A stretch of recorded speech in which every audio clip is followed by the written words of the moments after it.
bien voilà, nous nous retrouvons donc pour la suite de cette journée consacrée à la biodiversité et à la question qui va nous occuper donc pendant l'heure qui vient, le droit peut-il sauver la biodiversité? Donc je présente rapidement Sandrine Maljean-Dubois et Ève Truilet. Toutes les deux sont directrices de recherche au CNRS et donc au laboratoire 10 qui s'occupe du droit international comparé européen situé au sein d'Aix-Marseille Université. Voilà, je leur donne la parole immédiatement. Merci beaucoup. Merci beaucoup, Jean. Ça marche? Oui. Bonjour à tous. Nous sommes très heureuses d'être devant vous aujourd'hui. Donc, pour essayer de répondre ensemble à cette question, le droit peut-il sauver la biodiversité? Alors, on va commencer en fait par une définition de la diversité biologique. La définition qu'on trouve donc dans la Convention sur la diversité biologique est un traité que les États ont signé en 1992 et sous l'égide de l'ONU, de l'Organisation des Nations Unies, et qui nous dit que la diversité biologique, c'est la variabilité des organismes vivants de toute origine. Cela comprend la diversité au sein des espèces et entre espèces, ainsi que celle des écosystèmes. Et on voit que cette notion de diversité biologique, telle que reprise dans cet instrument juridique, elle est en réalité extrêmement large, puisque la diversité biologique, elle est ici entendue à 3 niveaux. C'est d'abord la diversité des gènes, donc la diversité au sein d'une espèce, qui fait qu'au sein d'une espèce, on doit avoir une diversité. C'est aussi la diversité interspécifique, c'est-à-dire la diversité entre les espèces, c'est-à-dire le nombre d'espèces sur la planète. Plus ce nombre est grand, plus la diversité est importante. Et c'est enfin la diversité des écosystèmes, c'est-à-dire des relations entre les espèces et leurs habitats. Et on voit ici qu'on a un concept qui est vraiment un concept scientifique qu'on tente de retranscrire en droit et de protéger en droit, qui est un concept extrêmement englobant, puisque englobant en ce sens que en pensant biodiversité et non plus protection de la nature ou protection de telle ou telle espèce, ça nous invite à changer d'échelle spatiale, ça nous fait passer du local au global, puisque finalement, si une espèce disparaît quelque part, même si c'est sur une île et si c'est une espèce qu'on ne trouve que sur cette île, cette extinction d'une espèce, elle va avoir aussi des conséquences à l'échelle globale, puisqu'elle participe à la diminution de la diversité à l'échelle globale. Donc voilà, c'est aussi en cela qu'il y a un changement d'échelle spatiale. Un changement d'échelle aussi temporel, puisque finalement, en pensant biodiversité, même chose, on ne pense plus ici et maintenant, ou pas seulement ici et maintenant, mais on pense aussi à l'échelle des temps géologiques. On pense à la dernière grande crise, la 5e extinction, et celle qui a connu la disparition des dinosaures et finalement la disparition d'une espèce, 2 espèces, 3 espèces, 100 espèces aujourd'hui, elle s'analyse aussi à l'échelle géologique. La diversité biologique, c'est un système et c'est un système qui est complexe, vivant et évolutif. La diversité biologique, on la connaît mal, elle est largement encore méconnue. Surtout certaines, la micro-biodiversité, celle qu'on trouve dans les sols ou celle qu'on trouve au fond des mers, sont des biodiversités qui sont encore très méconnues. On a aussi du mal à la mesurer et quand on regarde les évaluations que font les scientifiques, on se rend compte que ces évaluations, elles ont des fourchettes qui sont énormes. Donc, je dirais qu'elle est finalement peut-être incommensurable. On ne peut pas la mesurer. Ce qui est intéressant aussi, c'est que quand on pense biodiversité, on ne pense pas seulement à une addition d'espèces ou d'écosystèmes, mais surtout, on pense à des relations entre ces espèces et ces écosystèmes. On pense à des processus, parce que c'est quelque chose qui évolue. La biodiversité n'a jamais été figée. Elle évolue actuellement sous l'influence de l'homme, mais elle a aussi de toute façon toujours évolué naturellement. Donc ce sont des processus naturellement évolutifs. Et tout cela est très difficile à prendre en compte par le droit, par les politiques, parce que c'est méconnu, parce que c'est incommensurable, parce que c'est complexe, parce que c'est évolutif. Le droit a vraiment du mal à prendre en compte, à protéger un tel objet. Alors dans ces conditions, quel est le rôle pour le droit? Ici, sur cette diapositive, on a indiqué finalement 3 rôles principaux pour le droit. Le premier rôle, il s'agit de reconnaître les valeurs de la biodiversité.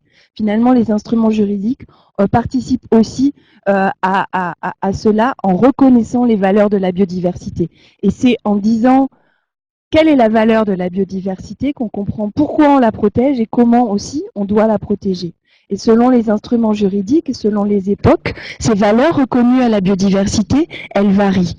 Pendant très longtemps, on a protégé la biodiversité strictement parce que on pensait que certaines espèces ou certains écosystèmes étaient utiles à l'homme, comme les baleines parce qu'on les chassait, les oiseaux utiles à l'agriculture parce qu'ils mangeaient des insectes. Et donc on a eu toute une série de premiers textes juridiques qui se sont centrés non pas sur la biodiversité en tant que telle, mais sur des espèces ou des écosystèmes parce qu'ils étaient utiles.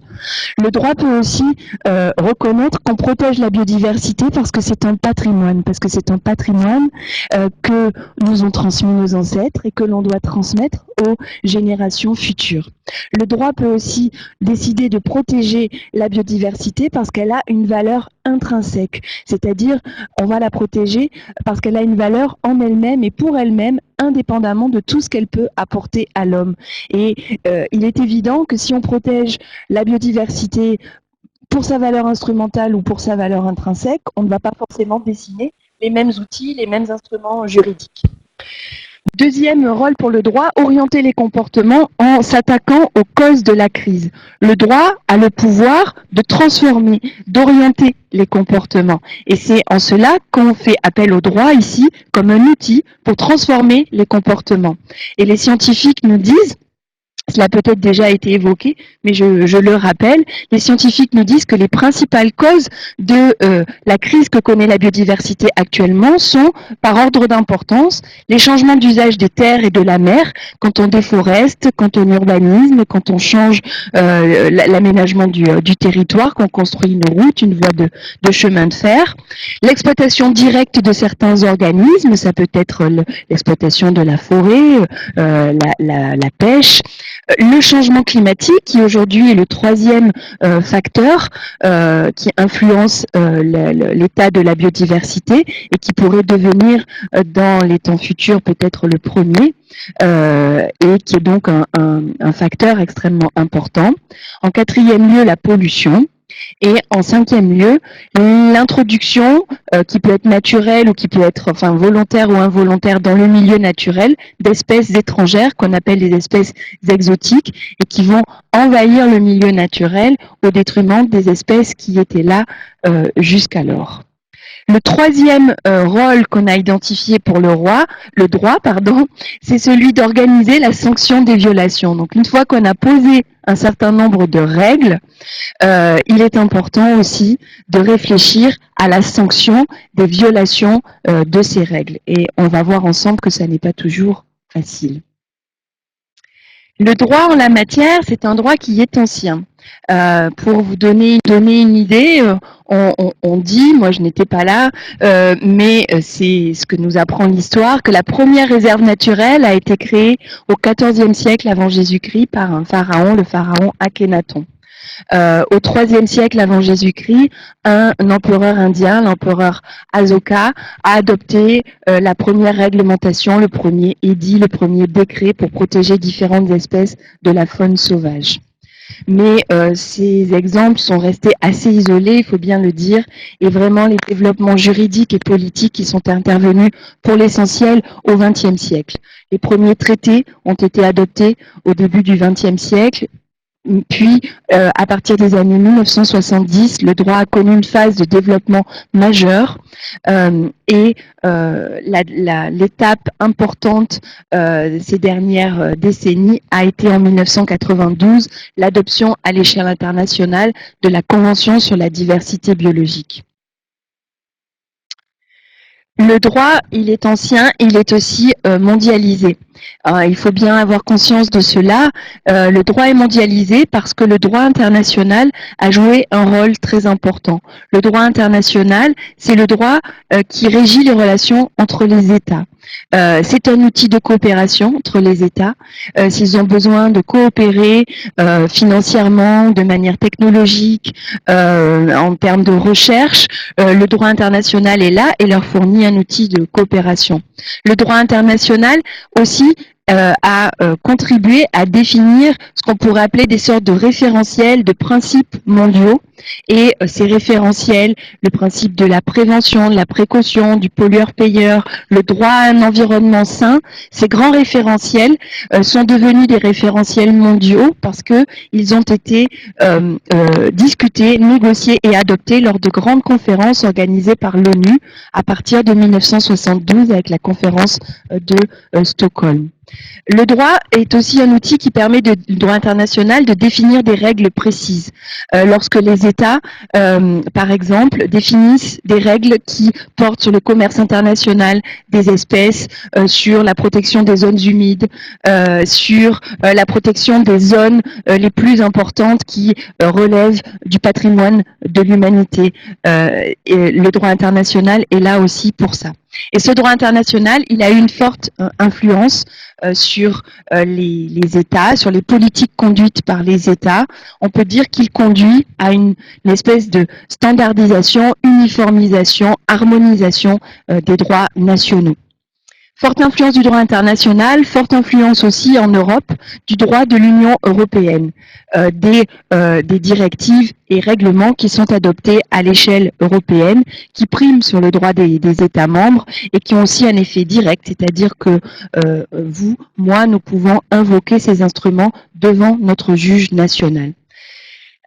Des textes majeurs aussi en droit international, il faut citer ici la loi, la grande loi française, la première grande loi sur la protection de la nature qui date de 1976 et la deuxième grande loi, elle date de 2016, elle porte sur la reconquête de la biodiversité, de la nature et des paysages. On va donner maintenant quelques exemples parce qu'on n'a vraiment pas le temps d'entrer dans le détail. Donc on va donner 4 exemples, je vais en donner 2 et ma collègue en donnera 2 également et conclura. Le premier exemple que nous voudrions vous donner est celui de la Convention de Rio sur la diversité biologique. Donc, je l'évoquais tout à l'heure. C'est un traité qui a été conclu donc entre les États avec un objectif, celui de protéger la diversité biologique.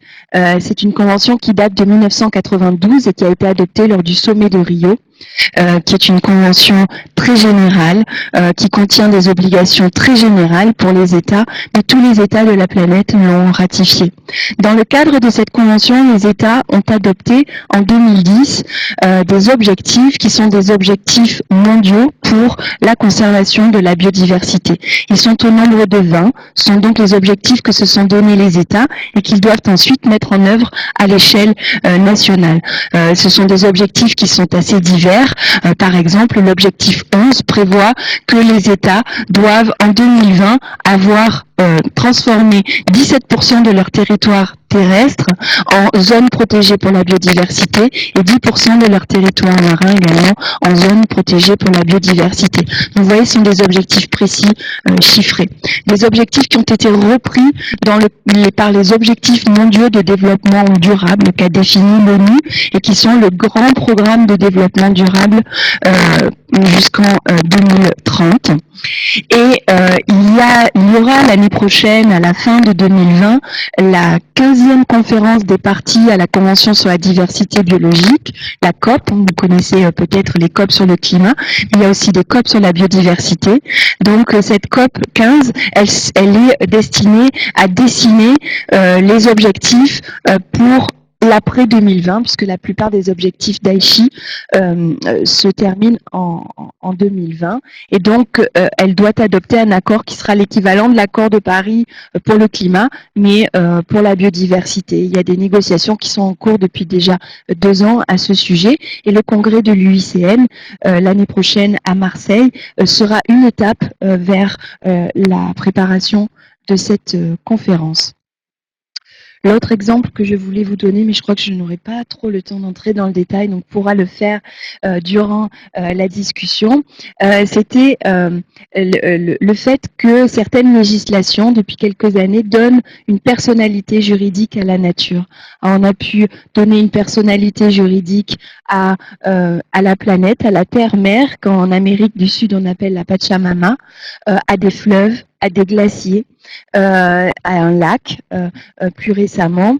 C'est un mouvement qui se développe aujourd'hui et on pourra s'interroger tout à l'heure, si vous le voulez, si vous avez des questions sur plus précisément à quoi ça sert, est-ce que ça change véritablement les choses. Lors du congrès de l'UICN, c'est le sujet de l'une des motions, puisqu'il y a un certain nombre de personnes qui proposent que ce mouvement se mondialise. J'ai déjà trop parlé, donc je vais passer la parole à ma collègue.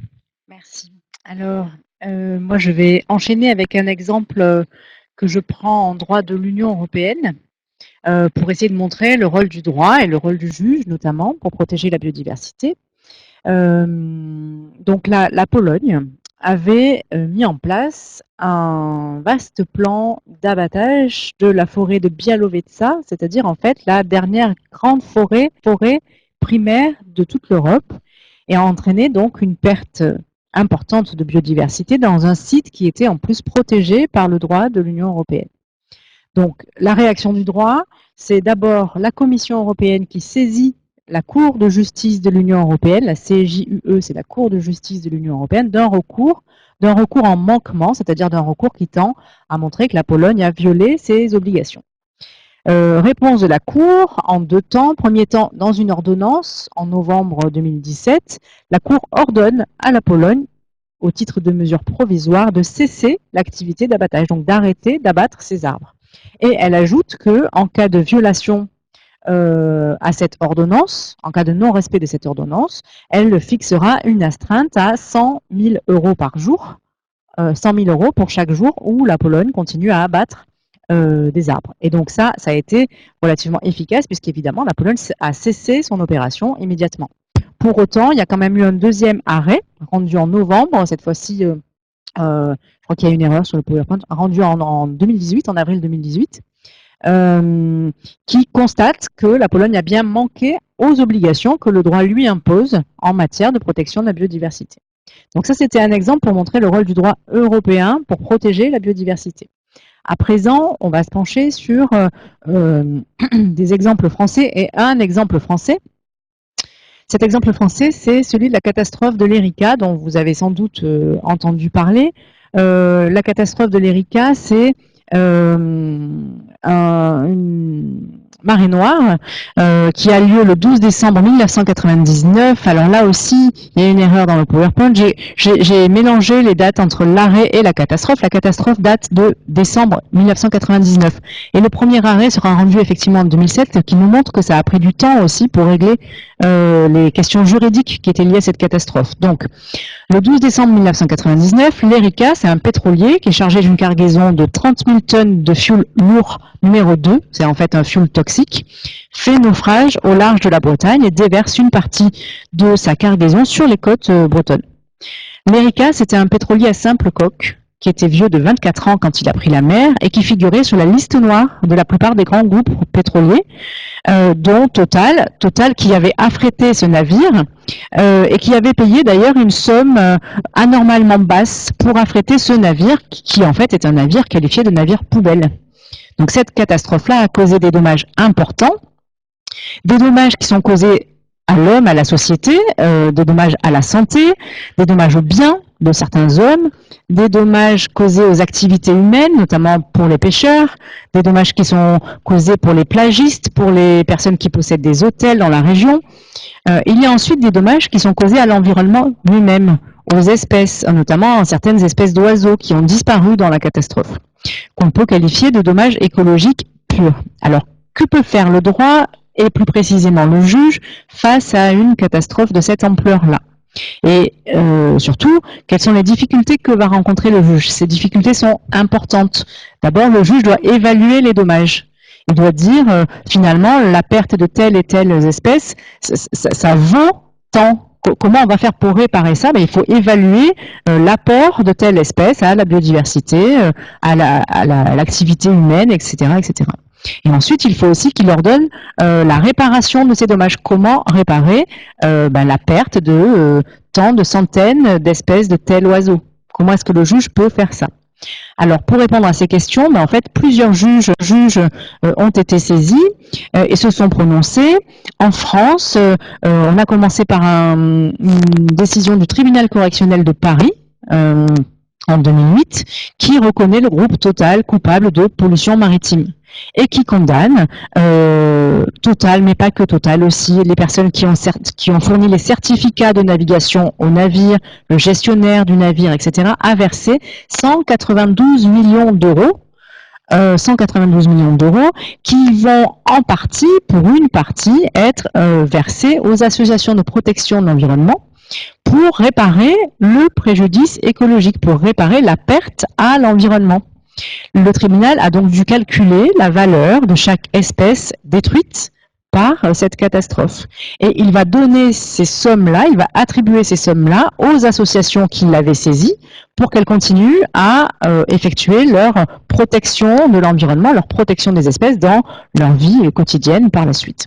Le reste de la somme est alloué pour réparer les préjudices causés à l'homme, les préjudices matériels. Il y a ensuite deux autres arrêts sur lesquels j'irai plus rapidement. Un donné par la Cour d'appel le 30 mars 2010, parce que Total avait fait appel, et c'était sans doute une erreur, puisque le montant des indemnités est passé de 192 millions d'euros à 200 millions d'euros. Et les dommages et intérêts, eux, ont été multipliés par 10. Le préjudice écologique pur, qui avait été évalué à 1 315 000 euros, a été multiplié par 10 en appel. Donc beaucoup plus d'argent donné pour réparer les dommages causés à l'environnement, ce qui va être confirmé par la Cour de cassation en septembre 2012, la Cour de cassation qui est donc la juridiction suprême de l'ordre judiciaire français, qui va confirmer d'abord la responsabilité de Total, ensuite la possibilité de réparer un préjudice qui est causé à l'environnement lui-même, et seulement à l'environnement, en le détachant des préjudices qui sont subis par les hommes, les collectivités, etc. Donc elle confirme la possibilité de réparer le préjudice écologique pur. Les suites de cette affaire dans notre droit français, c'est notamment l'adoption de la loi du 8 août 2016, qui est la loi biodiversité, et qui consacre la réparation du préjudice écologique pur dans deux articles de notre Code civil. Le premier, toute personne responsable d'un préjudice écologique est tenue de le réparer. Le deuxième nous explique comment on doit réparer ce préjudice. La réparation du préjudice écologique s'effectue par priorité en nature, en cas d'impossibilité de droit ou de fait, ou d'insuffisance des mesures de réparation. Le juge condamne le responsable à verser des dommages et intérêts affectés à la réparation de l'environnement.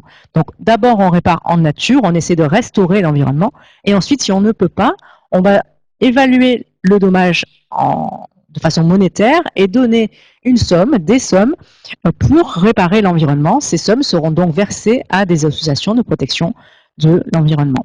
Alors, peut-être pour conclure, puisqu'il nous reste très peu de temps, nous voudrions dire d'abord que les exemples que nous venons de prendre nous montrent que le droit seul et le juge seul ne peuvent rien pour protéger la biodiversité, pour évaluer les dommages qui sont causés à la biodiversité, pour réparer ces dommages. Le juge a besoin des écologues, il a besoin des économistes notamment, et d'ailleurs lors des procès par exemple de l'ERICA, les journées consacrées aux auditions des experts scientifiques étaient très nombreuses. Il y a eu des jours et des jours consacrés au dire des experts, au dire des écologues, etc. Dire aussi que les associations de protection de l'environnement sont les principaux acteurs des évolutions qui ont eu lieu dans notre droit. C'est grâce aux associations de protection de l'environnement que on en est arrivé à cette loi biodiversité notamment, et à la possibilité de réparer véritablement le préjudice écologique pur. Comment? Mais parce que c'est elles qui saisissent le juge, c'est elles qui démontrent qu'il y a eu des atteintes à certaines espèces, Et c'est elles qui ensuite, par le biais des dommages et intérêts qui leur sont versés, qui continuent à protéger l'environnement. Et enfin, il y a le rôle des citoyens, de vous et moi, en réalité, en dehors même des associations, qui devons nous mobiliser finalement pour, en quelque sorte, mettre la pression sur les pouvoirs publics pour que cette biodiversité soit protégée de différentes façons, par le droit, par les politiques et par le juge. Merci.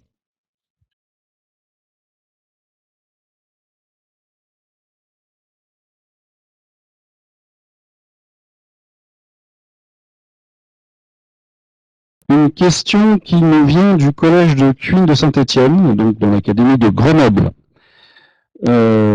Pourquoi la France n'est pas condamnée pour donc le dépassement de seuil d'émissions de polluants dans l'air?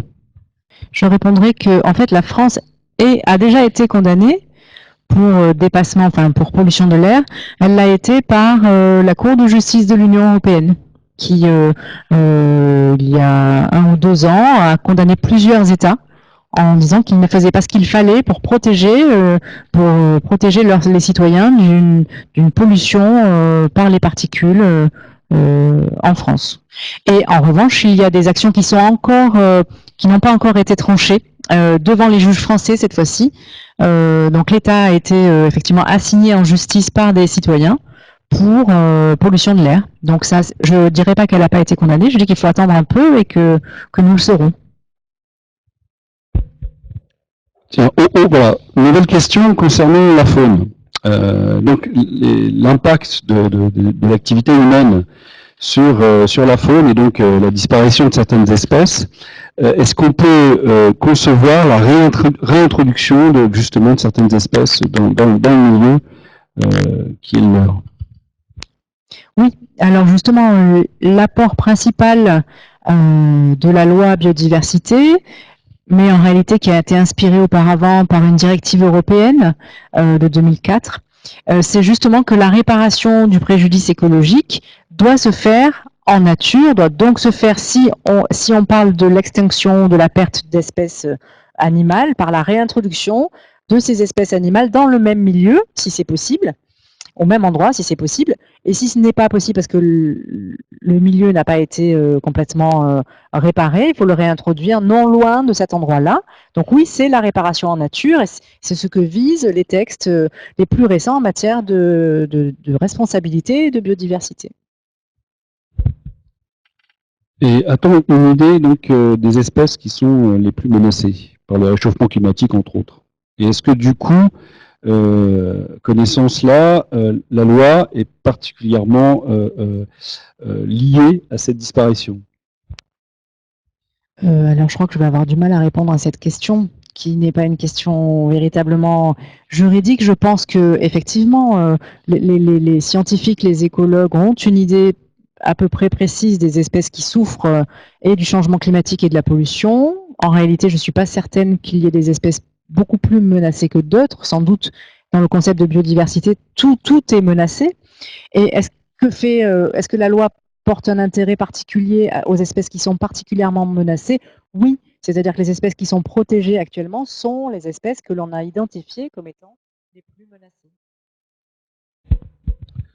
Alors, une question posée toujours par le collège de Cuines, donc Cuines de Saint-Étienne, à Grenoble. Greta Thunberg a porté plainte contre la France pour inaction au sujet du changement climatique. Que peut-on attendre de cette plainte? Oui, alors effectivement, pas seule, mais avec d'autres enfants. C'est pas exactement une plainte, on appelle ça une pétition. C'est disons qu'elle a élaboré un document dans lequel elle proteste contre effectivement l'insuffisante action climatique de la France et d'autres pays. Que peut-on en attendre? L'objectif est un objectif d'abord symbolique en fait. C'est pointer du doigt des États parce qu'ils agissent insuffisamment pour le climat. Et ça va être discuté à l'échelle internationale par un comité qui va, au bout du compte, déterminer si, oui ou non, la France a violé les droits de ses enfants. C'est pas un comité qui pourra venir en France pour dire il faut faire ci, il faut faire ça, il faut arrêter de faire ça. Il dira simplement si la France fait assez pour protéger les droits de ses enfants. Donc il reste à démontrer que les droits de ces enfants sont atteints par l'insuffisante ambition de la France. Et je dois dire que le gouvernement français a trouvé cela très injuste, mais ça on pourra en discuter, considérant que la France n'est pas du tout parmi les États les moins qui font le moins pour le climat, même si on est d'accord là-dessus, la France ne fait pas assez. Autre question lors d'actualité, quelles seraient les conséquences juridiques possibles de la catastrophe de Rouen?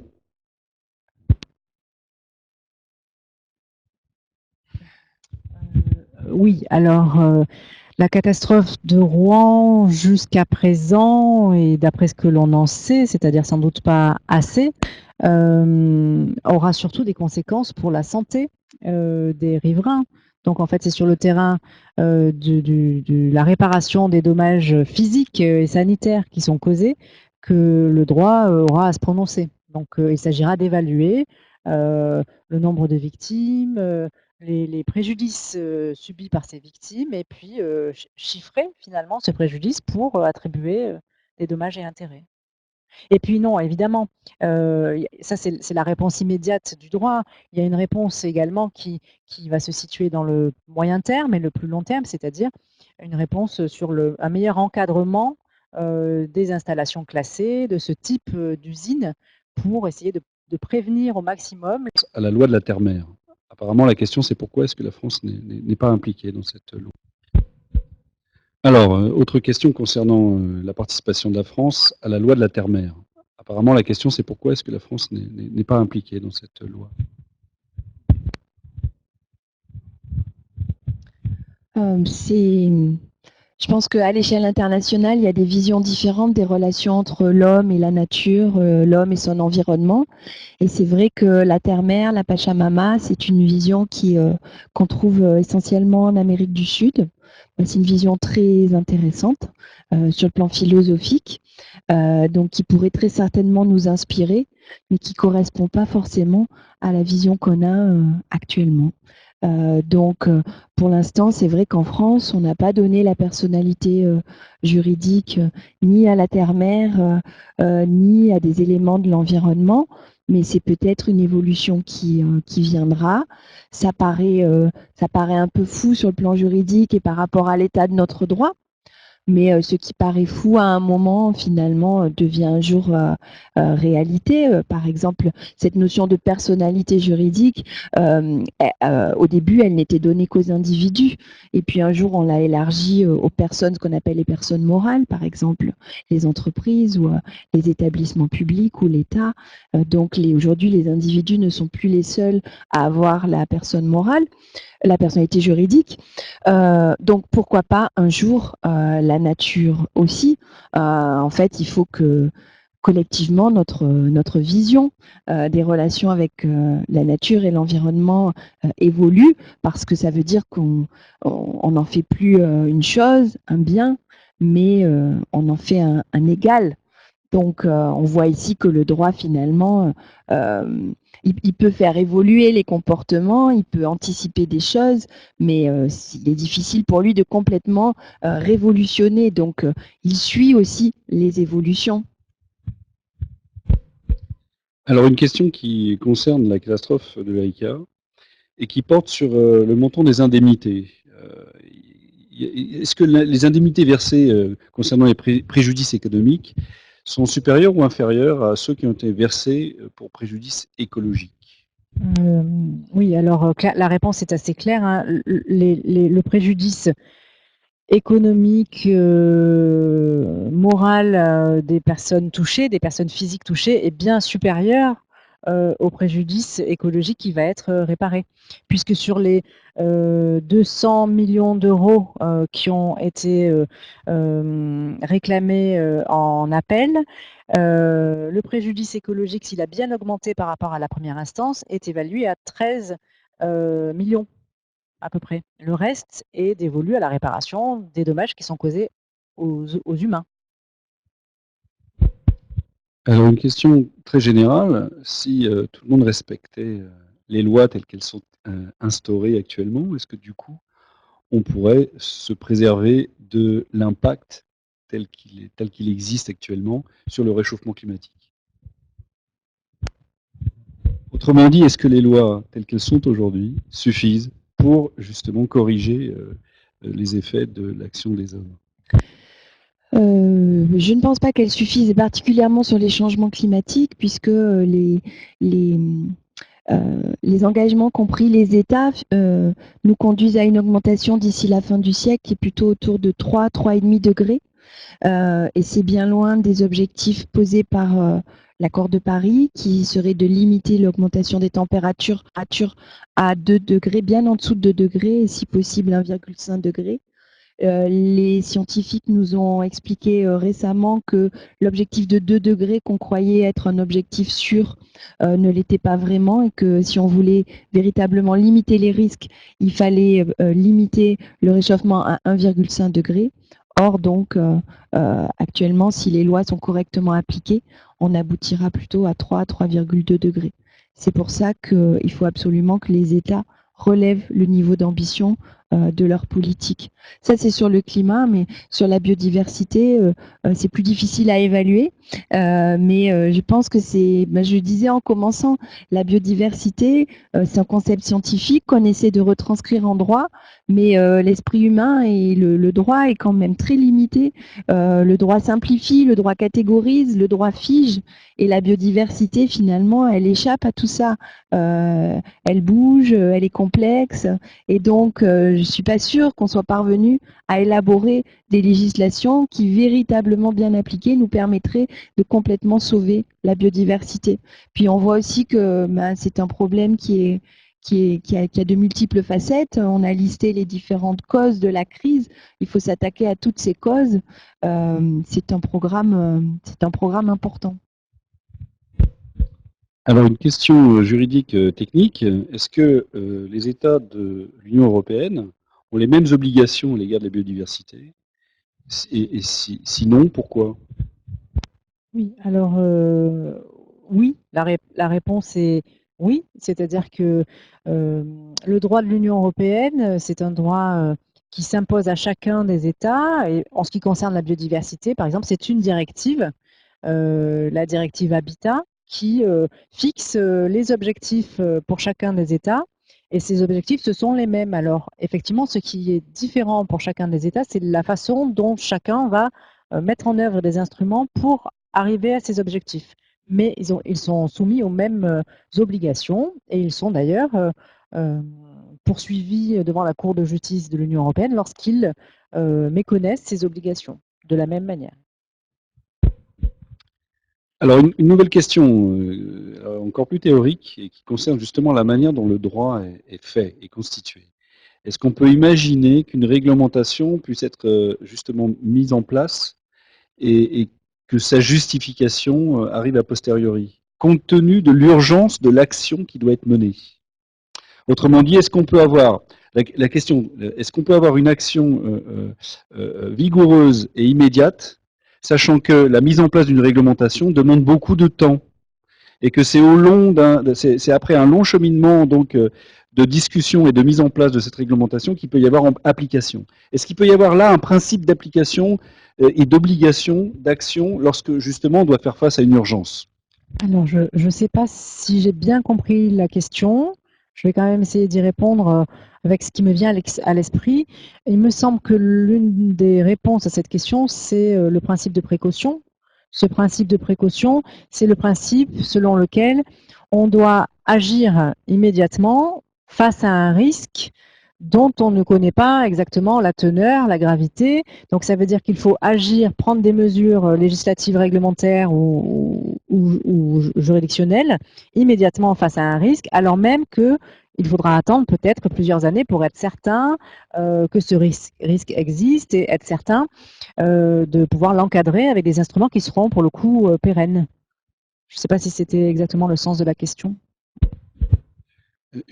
Une question concernant l'utilisation d'énergie fossile par l'industrie. Et la question porte sur cette réduction. Est-ce que la loi oblige les entreprises à justement réduire l'utilisation d'énergie fossile pour la production? Oui, oui, dans toute l'Europe, il y a une réglementation qui oblige les entreprises qui émettent le plus à réduire leurs émissions par palier avec des objectifs qui changent régulièrement, qui sont régulièrement durcis. C'est bien ça qu'il faudrait durcir encore avec des objectifs plus contraignants pour que l'engagement de l'Union européenne soit plus ambitieux et soit corresponde davantage aux objectifs posés par l'accord de Paris, ce qui n'est pas le cas encore aujourd'hui. Alors là, c'est une proposition de loi qui est formulée et qui consisterait à obliger chaque municipalité à planter au moins un arbre par habitant. Et donc, et aussi, alors il y a deuxième proposition, et à fabriquer davantage de pistes cyclables. Donc on voit bien là le retard qu'on a en ce qui concerne justement la place du vélo et du déplacement en vélo en France. Ah oui, ce sont deux très bonnes suggestions. On ne peut qu'y souscrire. Il y a des pays, des régions, des municipalités qui se lancent dans un reboisement important et c'est effectivement en termes de biodiversité et de lutte contre les changements climatiques et aussi d'adaptation au changement climatique, c'est très important parce que une ville arborée est une ville qui est beaucoup moins chaude qu'une ville dans laquelle il n'y a pas d'arbres. Et donc, comme réchauffement il y a et il va y avoir encore davantage dans le futur, il est vraiment important de planter des arbres, aussi bien pour la biodiversité que pour le climat et que pour les hommes. Et du coup, comment le citoyen peut justement amener les décideurs à prendre ces décisions qui vont en faveur de la biodiversité et donc de la préservation de notre environnement? Quels sont les modes d'action? Déjà, je pense que nous, on a essayé de vous parler du rôle du droit, des instruments juridiques et des politiques, donc on s'est plutôt tourné vers les gouvernements. Mais je pense que en matière de protection de l'environnement, le droit, les politiques ne peuvent pas tout. Il ne faut pas tout attendre ni des pouvoirs publics ni des entreprises. Je pense que chacun a un rôle à jouer. Ça a été évoqué tout à l'heure avec l'intervenant précédent. Chacun par ses initiatives peut faire évoluer les choses. On est à certains moments de notre journée, de notre année, de notre vie, on est consommateur, donc par nos choix de consommation, on peut faire évoluer les choses. On est citoyen, donc par nos choix électoraux, on peut faire évoluer les choses. On peut privilégier des programmes qui intègrent mieux la protection de l'environnement. On peut mettre la pression sur les gouvernements et sur les entreprises parce que les citoyens tout seuls ne pourront pas changer la donne suffisamment. Et donc, c'est bien ce que font les mouvements actuellement, les marches pour le climat, et particulièrement les marches de jeunes ou les mouvements de grève pour le climat. C'est depuis que ces mouvements ont lieu, politiquement, ils ont vraiment fait bouger les lignes. Il n'y a peut-être pas encore des conséquences très concrètes, mais ces conséquences, elles vont arriver. Donc moi, je pense que ces mouvements ont été très utiles. On discute actuellement de donner le prix Nobel à Greta Thunberg et à ces mouvements en général. Je crois que ça doit se décider demain. Et voilà, elle est la favorite. Et je pense que ce serait une juste reconnaissance finalement de son rôle, même si elle est très critiquée, de son rôle en la matière. Non, je voulais ajouter aussi qu'il faut voter, tout simplement. On oublie de le dire, mais un des moyens d'action, c'est aussi d'aller voter dans le sens d'une meilleure protection de l'environnement. Alors, une question qui nous vient de la salle, qu'est-ce qui fait qu'à un moment donné, on instaure une loi concernant justement certains actes? Bon, alors réponse rapide. En fait, en général, on s'aperçoit que la plupart des grandes lois de protection de l'environnement sont des lois qui ont été adoptées suite à une catastrophe. En fait, c'est souvent ça qui fait avancer le droit, malheureusement, parce que c'est certainement pas la meilleure façon de de produire du droit, mais par exemple la catastrophe de l'Erika a donné lieu à un certain nombre de textes, notamment dans le cas de l'Union européenne, pour encadrer mieux le transport maritime et le transport de produits pétroliers. On a interdit l'entrée dans les ports européens de pétroliers à simple coque, par exemple. On a interdit un certain nombre de navires. Donc, et c'est une réponse qui n'est pas satisfaisante parce qu'effectivement, il faudrait pouvoir légiférer autrement, prévenir et pas réagir à la catastrophe. Alors une question, je pense que ce sera la dernière. Alors je préviens les participants que nous compilerons les questions auxquelles vous n'avez pas pu répondre et nous vous les soumettrons pour que vous puissiez y répondre et ce sera disponible sur la plateforme collaborative qu'on a mis en place pour le livre blanc. Alors une question personnelle. Qu'est-ce que vous comptez faire, vous, à l'avenir? Je pense que ça, en matière d'engagement juridique, quelles sont justement vos pistes d'action et vos projets? Bon, moi, je crois que je vais pas forcément répondre à cette question-là du point de vue personnel. Ce que je fais dans la vie quotidienne, et c'est sans doute ce que vous faites aussi pour préserver notre environnement. Je pense que probablement le fait d'étudier le plus possible les modalités d'action devant les juges, d'essayer d'écrire là-dessus pour montrer comment on peut faire évoluer la saisine des juges, en fait, par l'action, par le fait de la doctrine, le fait d'écrire et de la recherche, enfin, par notre travail, en fait. On participe aussi, on espère en tout cas, participer à une meilleure connaissance du droit, des moyens d'utiliser le droit et encourager finalement chacun à l'utiliser pour protéger l'environnement. Oui, bah, je suis d'accord avec ma collègue. Même chose. Moi, quand j'ai commencé, ça fait quelques années maintenant, à travailler sur ces questions, c'était des questions qui étaient vues comme assez marginales. Et aujourd'hui, c'est plus du tout le cas.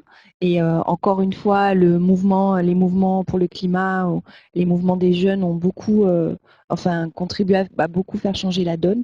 Donc, je pense qu'il y a aujourd'hui un moment très intéressant, une période très intéressante où on peut vraiment basculer dans un sens ou dans un autre, dans le sens d'un futur plus ou moins positif. Et bah, moi, je mettrai mon énergie et mes compétences pour faire en sorte à ce que les instruments juridiques, au moins, nous permettent d'aller dans le bon sens. Ça, c'est professionnellement. Voilà, donc nous allons achever cette seconde visioconférence. Donc merci à Sandrine Majon-Dubois et Ève Trullet. Et bien sûr, la visioconférence sera accessible en différé, donc vous pourrez éventuellement la revoir et éventuellement rediscuter justement des sujets qui ont été abordés. Et le diaporama sera également disponible. Donc nous nous retrouvons dans quelques minutes pour la suite des conférences. Et nous accueillerons Georges Olivary qui va nous parler de la biodiversité des milieux aquatiques.